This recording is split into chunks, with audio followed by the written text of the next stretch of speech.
Des arbres couchés sur les routes, on en voit partout ces derniers temps depuis le début des barrages à Mayotte. Cette action ne laisse pas les habitants insensibles.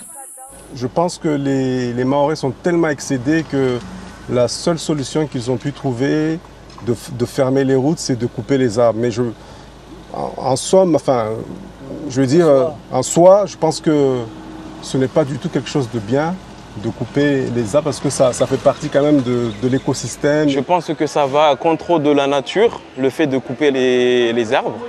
Parce qu'un arbre, ça peut mettre 10 ans, 15 ans, voire même 30 ans pour pousser.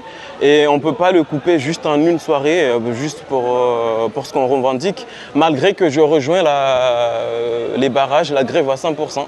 Et ils ont raison, selon les associations environnementales.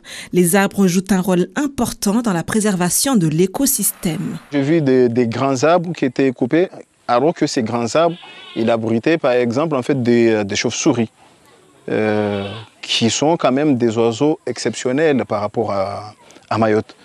Quelles que soient les histoires qu'on peut raconter, mais sur le plan purement naturel, c'est des arbres en fait qui étaient exceptionnels et très importants par rapport à leur environnement parce que souvent c'était des arbres tout seuls, isolés, qui permettent en fait aux animaux d'avoir des lieux de passage. Sans oublier la crise de l'eau que traverse le territoire.